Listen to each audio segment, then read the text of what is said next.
Question number 6 और उससे आगे के क्वेश्चंस करते हैं आज हम।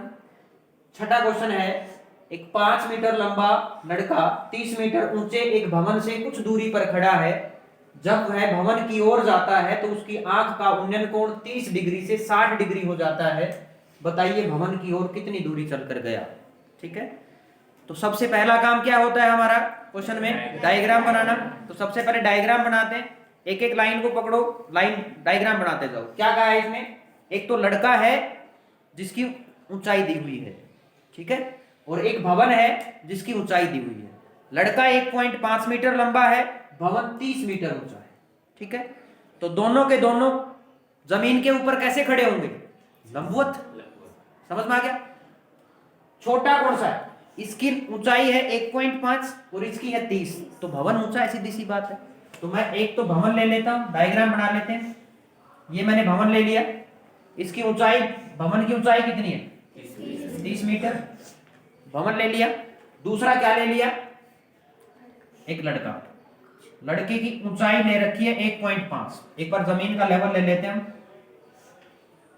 ये जमीन होगी, लड़का यहां खड़ा है,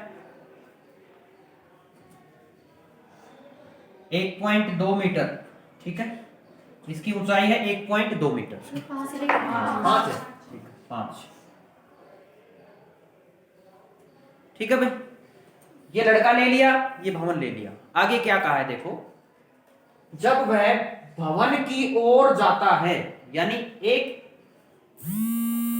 किसी टाइम पे वो यहां पे था बिंदु ए पे वो लड़का, ठीक है, अब वो यहां खड़ा नहीं है, वो भवन की ओर जा रहा है। तो यहां से जब वह भवन की ओर जाता है तो उसका उन्नयन कोण, किसका उन्नयन कोण, आंख का उन्नयन कोण 30 डिग्री से 60 हो जाता है। एक तो यहाँ पे कोण दो तरह के होते हैं, एक होता है उन्नयन कोण, एक होता है अवनमन कोण। उन्नयन कोण क्या होता है, नीचे से ऊपर देखते हैं तो उन्नयन कोण बनता है। अवनमन कोण कब बनेगा, जब ऊपर से नीचे देखते हैं। इंग्लिश में एंगल ऑफ एलिवेशन कहते हैं उन्नयन कोण को। जब नीचे से ऊपर की तरफ देखते हैं तो एंगल ऑफ एलिवेशन, और जब ऊपर से नीचे की तरफ देखते हैं तो एंगल ऑफ डिप्रेशन। समझ में आ गया, एंगल ऑफ डिप्रेशन, अवनमन कोण। तो यदि आपको उन्नयन कोण या एंगल ऑफ एलिवेशन दिया हुआ है तो इसका मतलब नीचे से ऊपर कोण बनेगा। समझ में आ गया। दूसरी बात, एंगल ऑफ डिप्रेशन दिया हुआ है, अवनमन कोण यदि दिया हुआ है तो इसका मतलब आप ऊपर से नीचे की तरफ बनेगा। ठीक है, हमेशा कोण किसके साथ बनता है, हॉरिजॉन्टल के साथ, हॉरिजॉन्टल के साथ बनता है। ठीक है, ऐसे क्षैतिज हिंदी में। ठीक है, समझ में आ गया। तो अब आंख से किसका उन्नयन कोण है, भवन के शिखर का। एक तो जब उस टाइम पे जब ये लड़का यहां हो, अब ये एक दो उन्नयन कोण दे दिए। दो उन्नयन कोण कब कब के दिए हुए हैं, एक तो जब वो लड़का स्टार्टिंग में किसी पॉइंट पे हो तब, और एक कब, जब वो थोड़ा सा आगे चला जाए। ठीक है, यानी ये कहता है कि जब वह भवन की ओर जाता है, यानी स्टार्टिंग हमने मान लिया कि पहले ये ए पॉइंट पे था, अब भवन की ओर मान लिया थोड़ी देर बाद वो लड़का कहां पे है, बी पॉइंट पे। समझ में आया कि नहीं आया? Yes sir. ठीक है, 2 पॉइंट हो गए। अब इनका हमें किसका उन्नयन, कहां से उन्नयन कोण लेना है, आंख से। तो लड़का खड़ा हुआ है तो कहां से बनेगा कोण, आंख कहां होगी, यहां ऊपर शिखर पे। हम मान के चलते हैं आंख से ऊपर का नेग्लिजिबल मान लेते हैं। ठीक है, आंख से आप कहोगे आंख से ऊपर भी तो सर होता है, उसको नेग्लिजिबल मान के चलते हैं यहाँ पे। ठीक है ना। तो एंगल ऑफ एलिवेशन किसके साथ होता है, उन्नयन कोण किसके साथ होता है, हॉरिजॉन्टल के साथ। तो जहां से एंगल लोगे वहां पे आप एक रेखा खींचो पहले तो। ठीक है, तो यहां खींच दो इसके साथ ऐसे। ठीक है भाई। अब एंगल ऑफ एलिवेशन देखिए कहां से कहां हो जाता है, ये ध्यान रखना है। बच्चे अक्सर गलती कर देते हैं, इस कोण को ये लिख देते हैं, इसको ये लिख देते हैं। कहां से कहां हो जाता है, जब वह भवन की ओर जाता है, यानी स्टार्टिंग में यहां था फिर भवन की ओर गया। ठीक है, ठीक है भाई। तो उन्नयन कोण 30 से 60 हो जाता है, यानी शुरू में क्या था 30 और बाद में क्या है 60। ठीक है, तो इनका पॉइंट्स का नाम भी दे देता हूं। इसको सी नाम दे दिया मैंने, इसको क्या दे दिया डी। ठीक है भाई। अब एंगल ऑफ एलिवेशन बनाओ। ये कोण कितना हो गया 30 और ये कितना होगा 60।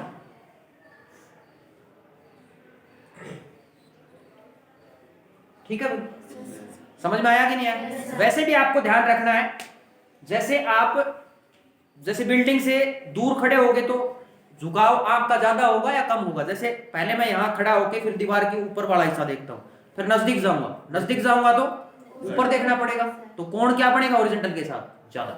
तो जितना नजदीक कोण होगा उतना ही ज्यादा होगा।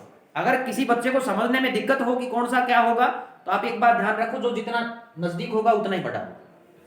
ठीक है, समझ में आ गया? नजदीक वाला बड़ा कोण होगा तो ये 60 बटा होगा। अब इसके पॉइंट्स के नाम दे देते हैं। इसको मैं नाम दे देता हूं पी क्यू, इसको आर नाम दे देता। ठीक है भाई, समझ में आया कि नहीं आया? समझ में आ गया? अब हमारे से पूछा क्या गया है वो चेक करो आप। क्या पूछा गया है क्वेश्चन में? पूछा गया, दिया हुआ क्या था? एक तो ये 1.5 दिया हुआ है, ये पूरा कितना दिया हुआ था? ये पूरा 30 दिया हुआ था। अब इसमें ये जो रेखा है इसके बीच में आर पॉइंट भी आ गया, तो आप इसको दर्शा दो कि 30 कहां से कहां तक था? यहां से लेके यहां तक 30 था। ठीक है, अब हमें निकालना क्या है वो चेक करो। क्या पूछा है इसने? कितने बच्चे बता सकते हैं कि इसमें क्या पूछा है? इस डायग्राम में इसमें पूछा है कि बताइए वह लड़का भवन की ओर कितनी दूरी चलकर गया। तो बताओ जो पूछी गई दूरी है वो कौन सी है? बताइए कि वह लड़का भवन की ओर कितनी दूरी चलकर गया। शाबाश, कितनी दूरी चलकर भवन की ओर गया है? कितने बच्चे बता सकते हैं? वेरी गुड, शाबाश। आप बताओ। एपी क्या सही है? एपी सही है क्या? कौन कौन गलत बताता है? शाबाश, हाँ बताओ शाबाश। एबी को कौन कौन सही बोलता है? क्यों है सही बताओ? सर इसका अंदर बीपी आओ। बीपी क्यों आएगा? सर इससे आगे चलेगा बीपी आएगा। कोई तो एबी बोल रहा है, कोई एपी बोल रहा है, कोई बीपी बोल रहा है। पूछा क्या है उसने ये पूछा है, देखो सवाल में क्या था कि वो लड़का कुछ दूरी चलकर भवन की ओर गया। स्टार्टिंग में लड़का कहा था पॉइंट ए, कुछ दूरी चलकर वो भवन की ओर चला है। भवन की ओर चल के हमने उस पॉइंट को बी मान लिया। अब क्या पूछा है? कितनी दूरी चलकर गया। तो कितनी दूरी चलकर गया? बीपी चला थोड़ी है, स्टार्टिंग में इस पॉइंट पे था, फिर इस पे आ गया, चल के कितना गया? यहीं पे है। समझ में आ गया? तो क्या पूछा है इसने? A B. समझ में आया कि नहीं आया? समझ में आ गया सभी को? तो हमारे से पूछा गया है ए बी, इसको मैं मान लेता हूं एक्स है। जो पूछा है उसको मैंने मान लिया एक्स। ठीक है, बैठ जाओ, शाबाश। अब हमें करना क्या है? हमें ट्रिग्नोमेट्री का यूज करना है। ट्रिग्नोमेट्री कहां यूज होगी? समकोण त्रिभुज में। कितनी समकोण त्रिभुज बन रही है इसमें? दो। कितनी समकोण त्रिभुज बन रही है? दो। समकोण त्रिभुजों का नाम क्या क्या है जो दो बनी हुई है उनका? CR क्याऊ CR। सर समकोण त्रिभुज एक ही है समकोण त्रिभुज। दो। इसमें समकोण त्रिभुज एक है या दो है? शाबाश, दो है। दो कौन कौन सी? एक कितने बच्चे बताते हैं? दो कितने बताते हैं? दो की है, मेजोरिटी तो दो की है भाई, दो ही है इसमें। देखो ध्यान से, 90 का कौन बन रहा है? एक बार करण डी क्यू ले लो तो त्रिभुज कौन सी हो जाएगी? क्यू आर डी, है कि नहीं है समकोण त्रिभुज। एक बार करण को सी क्यू ले लो तो क्या हो जाएगा? क्यू आर सी, दोनों की दोनों कौन सी है? त्रिभुज। समझ में आ गया? अब हमारे पास समकोण त्रिभुज में हम एक तो कोण पता होना चाहिए और एक भुजा पता होनी चाहिए जो गिवन है। तो कोण तो छोटी त्रिभुज का कोण 60 पता है क्या? छोटी त्रिभुज की कोई भुजा दे रखी है? छोटी त्रिभुज की एक तो ये भुजा क्या दे रखी है? नहीं सर। एक ये भुजा क्या दे रखी है? नहीं सर। ये भुजा भी नहीं दे रखी। एक ये भुजा क्या दे रखी है? नहीं सर। नो सर, ये 30 नहीं दे रखी क्या? कंप्लीट है। हाँ शाबाश, 30 तो कंप्लीट है। तो क्या ये भुजा हम निकाल सकते हैं? अगर ये कंप्लीट 30 है तो इसमें से ये घटा दें तो ये बच जाएगी इसकी भुजा। अब ये कितना है? 1.5। ये डिस्टेंस क्या था? इस लड़के की ऊंचाई। आयत बढ़ेगी ना, 90-90 के कोण है, आमने सामने की भुजाएं बराबर होती हैं। तो अगर ये 1.5 है तो ये भी कितना आ जाएगा? 1.5। समझ में आया कि नहीं आया? ये भी 1.5 है, यानी इसकी ये भुजा 1.5। अगर ये 1.5 है तो ऊपर वाली कितनी शेष रहेगी? 28.5 कैसे आया? 30 कंप्लीट 30 थी, ये तो सिंपल है। 30 में से 1.5 घटा दो, 30 में से 1.5 घटाएंगे 28.5, 28.5 का मतलब 28.5। जिन बच्चों को कैलकुलेशन करनी है तो दशमलव की संख्याएं घटाते कैसे हैं? दशमलव की संख्याओं का घटा जोड़ करते समय दशमलव के नीचे दशमलव होना चाहिए, एक बात ध्यान रखनी है। समझ में आया? Yes sir. तो 30 में दशमलव नहीं है तो आप क्या करो, दशमलव लगा दो, दशमलव के बाद में 0 लगा दो। अब दशमलव के नीचे दशमलव, अब 1.5 हमें घटानी है तो दशमलव से उधर क्या है 5, इधर क्या है 1, घटा लो। 10 भाग नहीं गया, टूटे बाकी 0 लगा दे, भाग में लगती हो तो असल लेंगे तो क्या हो जाएगा 10 में से 5 गया तो 9 शेष रह गया, दशमलव के नीचे दशमलव। 2 बच गया। ठीक है, आगे कितना बच गया? कितना हो गया? 28.5। तो ये जो हमारी ये जो दूरी है, ये भुजा आ गई, ये कितनी आ गई? 28.5। समझ में आ गया? Yes sir. समझ में आई कि नहीं आई? Yes sir. अब ये तो 28.5 आ गई इस त्रिभुज की। दूसरी भुजा कौन सी निकालने अब यहाँ से? अब कौन सी भुजा निकाले अब हम? DRCR। अब इस त्रिभुज की एक भुजा हमें पता है, ये आर क्यू है। ठीक है, ये भुजा हमें पता है, ये आर क्यू। अब इसकी सहायता से हम कौन सी भुजा निकाल सकते हैं? कौन भी 60 पता है, हम dr भी निकाल सकते हैं, dq भी निकाल सकते हैं। Yes sir. अगर दो त्रिभुजें बनती हैं डायग्राम में तो एक बात ध्यान रखनी है, इस तरह से त्रिभुजें बनेंगी कि एक साइड दोनों में काम आने वाली होगी। एक साइड ऐसी होगी जो दूसरी में भी है, वो दूसरी का भी एक हिस्सा मिलेगी आपको। ठीक है, कॉमन तो नहीं कह सकते, कॉमन तो तब होगी जब पूरी की पूरी उसमें वही हो। हमें निकालना क्या, एक बार उस पर चलते हैं फिर समझ में आएगा। निकालना क्या है हमें? एबी। एबी को हमने क्या माना? एक्स। अगर ये एक्स है तो ये किसी समकोण त्रिभुज की भुजा है क्या? क्या ये एक्स किसी समकोण त्रिभुज की भुजा है? Yes sir. किसी समकोण त्रिभुज की भुजा नहीं है एक्स। स्क्वायर बटा 3D। तो क्या करेंगे हम? AB = CD। हम क्या करेंगे, इसको कोई हिस्सा है किसी त्रिभुज का, अगर पूरी भुजा नहीं है तो जो त्रिभुजें बन रही है वहां लेके चलते हैं इस एक्स को। देखिए त्रिभुजें बन रही है ऊपर, तो इसको भी हम ऊपर लेके चलते हैं। अगर ये एक्स है तो ये भी कितना हो जाएगा? यहां से यहां तक क्या हो जाएगा? समझ में आया कि नहीं आया? Yes sir. समझ में आ गया? Yes sir. अब बताओ, हमें तो x निकालना है। x किसी समकोण त्रिभुज की भुजा है क्या? कौन सी त्रिभुज की भुजा है? QRC। QRC की कौन सी भुजा है x? क्या RC कौन है सर? QRC की भुजा कहाँ है? QRC की कौन सी भुजा? QRC तो ये पूरी त्रिभुज बनेगी, इसकी भुजा तो QCD की है ये भुजा, QDC की है। लेकिन क्या ये समकोण है? नहीं सर। समकोण त्रिभुज पे लगाना है हमें तो इसका मतलब जो समकोण नहीं होगी उसकी तो हमें लेंथ लेके नहीं चलना, उस पे तो ट्रिग्नोमेट्री नहीं लगेगी। समझ में आया? तो इस भुजा पे हमें कुछ नहीं करना, तो हमें क्या करना पड़ेगा? हमें तो DR घटा दो। घटाने की जरूरत। देखो एक बार आगे नहीं बोले, एक बार समझो को क्या करना है। CR में से यदि DR घटाएंगे तो हमें CR पता होनी चाहिए। CR कहाँ है? निकालना है तो कैसे निकाल देंगे? ये आंसर है वो बुझा रहे 28.5 x मान लेंगे रेशियो। शाबाश, समझ में आ गया?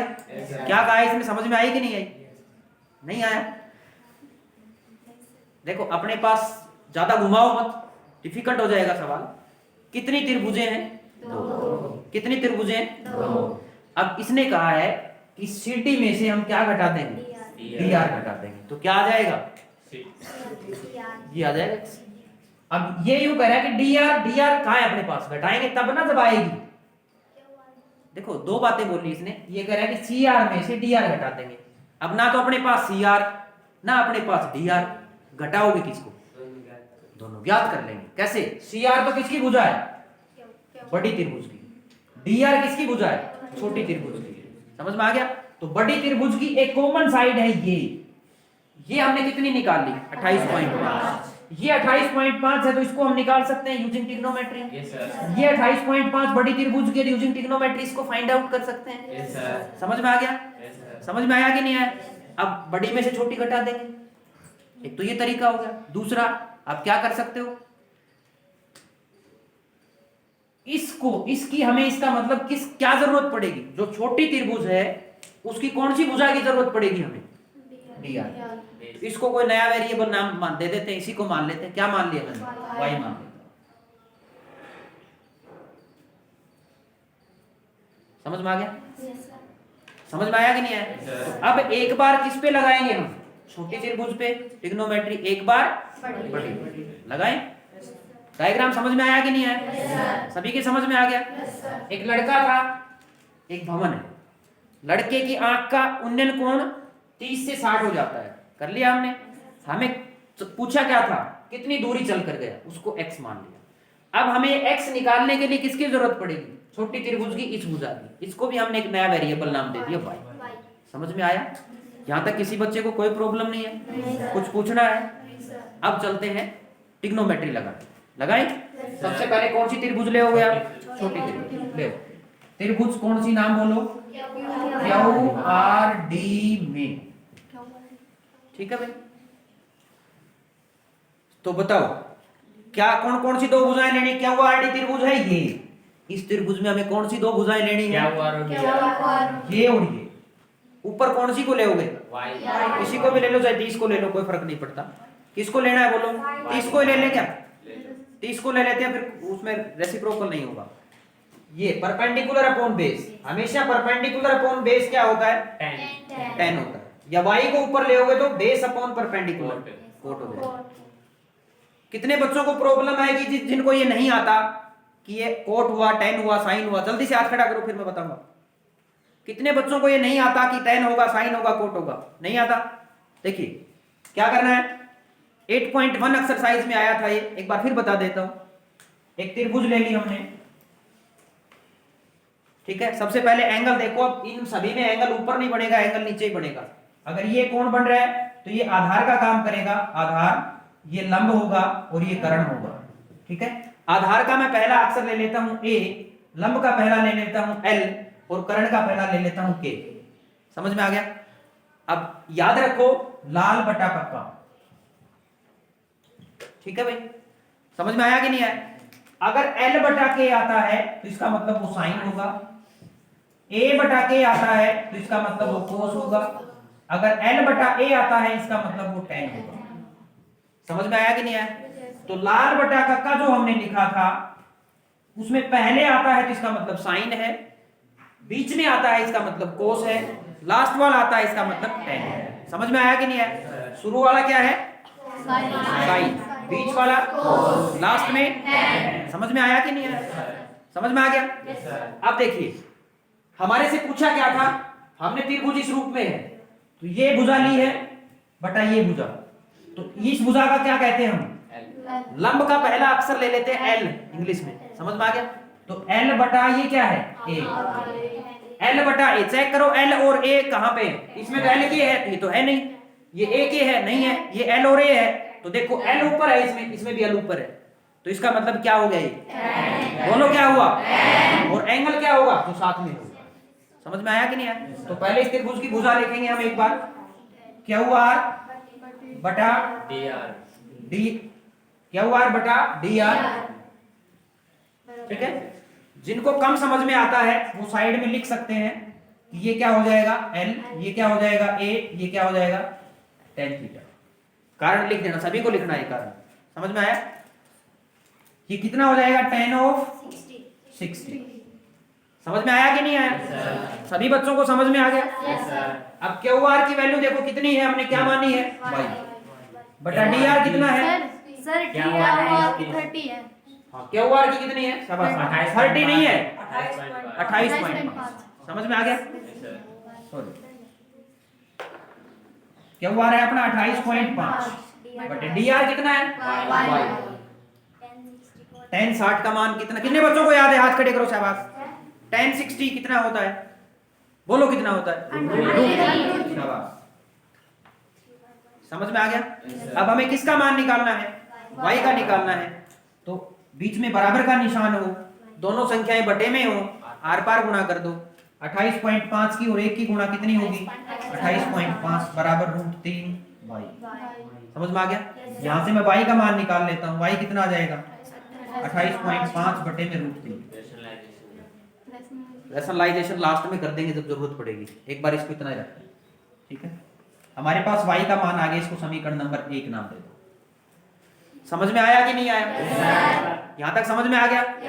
कोई बच्चा ये कहेगा जी मैं ऐसे नहीं करूंगा, मुझे तो y चाहिए, मैं y ऊपर लूंगा, y बटा 28.5 बराबर 1/2 तो फिर क्या हो जाएगा? कोट हो जाएगा, 1/2 फिर हो जाएगा कोट, क्योंकि a बटा l हो जाएगा। a बटा l tan का उल्टा होता है, tan का उल्टा क्या होता है? कोट, और कोट 60 की वैल्यू 1/√3 है। समझ में आया कि नहीं आया? यहाँ तक सभी को क्लियर है? किसी को कुछ नहीं पूछना? तो हमने एक त्रिभुज पे लगा दी है ट्रिग्नोमेट्री, अब बारी किसकी? दूसरी त्रिभुज की। तो दूसरी त्रिभुज का नाम क्या है बताओ? दूसरी त्रिभुज पे लगाते हैं अब हम।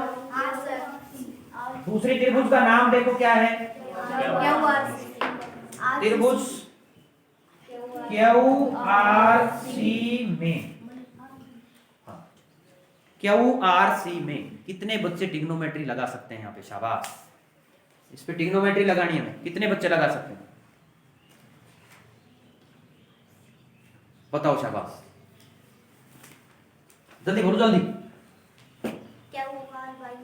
QR बटा RC बराबर 10। वेरी शाबाश, समझ में आया कि नहीं आया? हमने इस बड़ी त्रिभुज की ये भुजा ले ली, बटे में ये भुजा ले ली, समझ में आ गया? लंब बटा आधार क्या होता है? 10। तो 10 30 हो गया, समझ में आ गया? अब देखिए QR बोलो क्या है?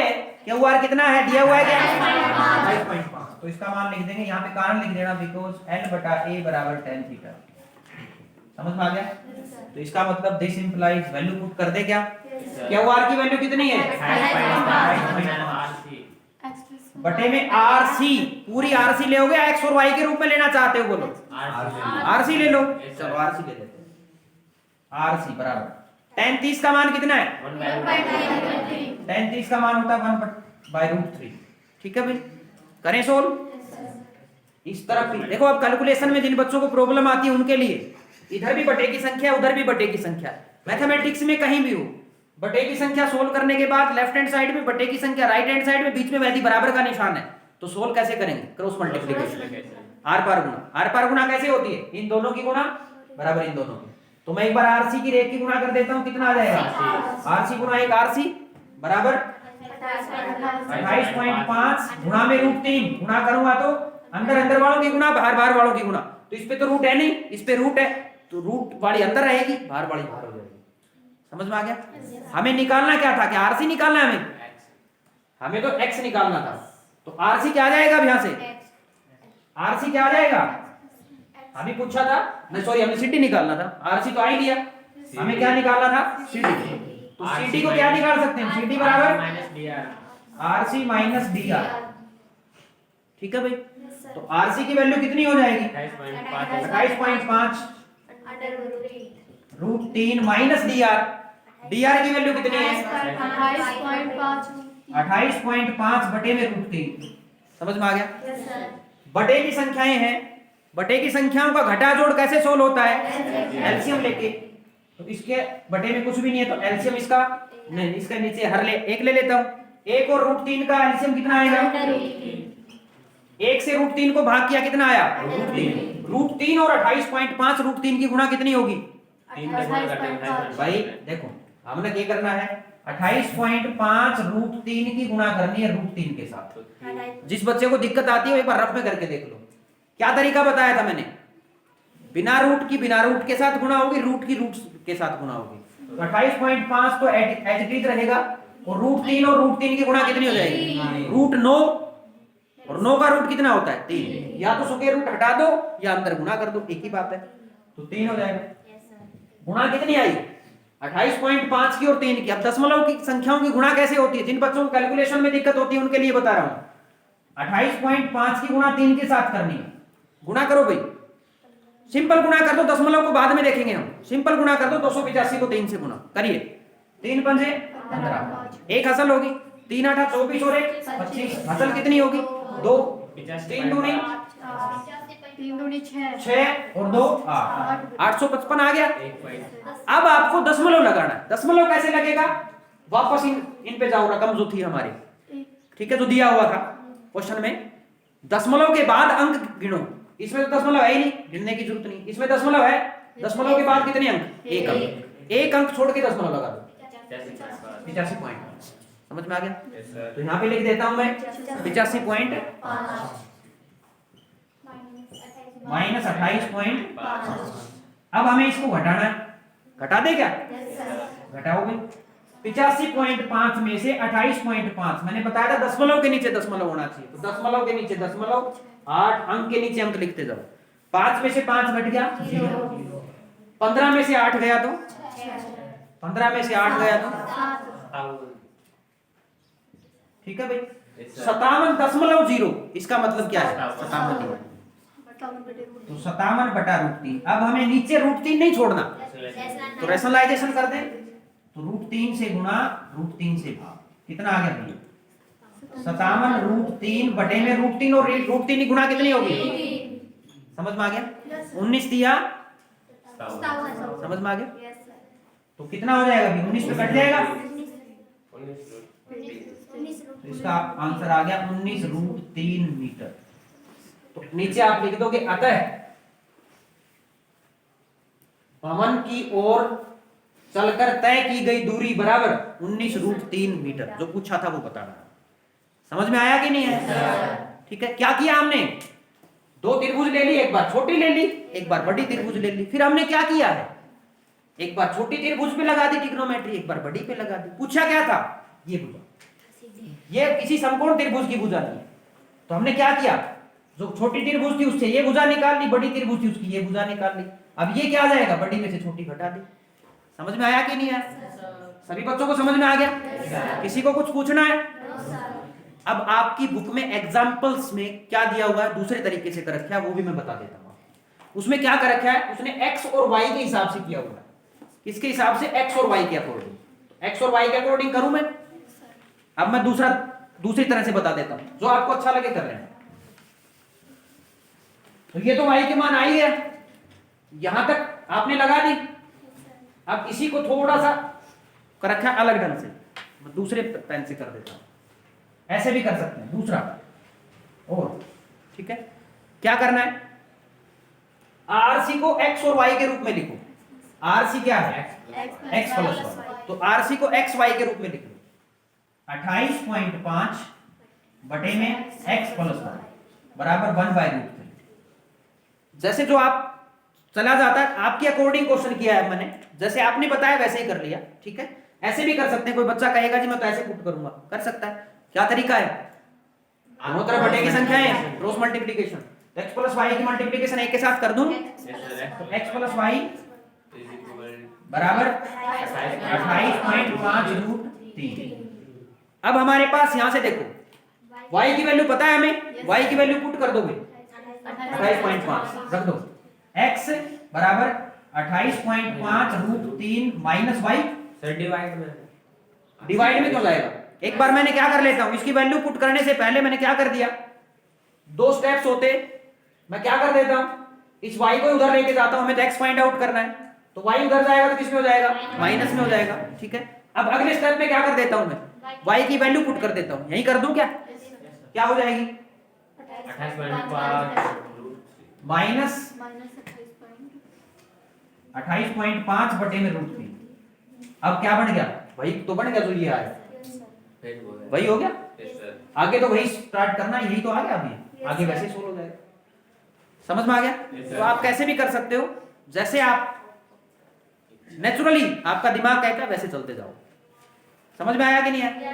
किसी बच्चे को कुछ पूछना है तो इसमें आगे सोल्व फिर से करें क्या? अब थोड़ा फास्ट हो सकती है कैलकुलेशन आपकी, जितनी ज्यादा प्रैक्टिस करोगे उतनी ज्यादा फास्ट होगी कैलकुलेशन। हो सकता है कि फर्स्ट टाइम आप करो तो आपका आंसर मैच ना हो, घबराना नहीं है और प्रैक्टिस करनी है। जैसे प्रैक्टिस करो, खुद करके देखोगे, जैसे मैंने कराया, जरूरी नहीं है, आप अपने अकॉर्डिंग चलो। गलती आती है तो पूछिए मेरे से। ठीक है। कुछ पूछना है? चलिए नेक्स्ट क्वेश्चन देखें फिर।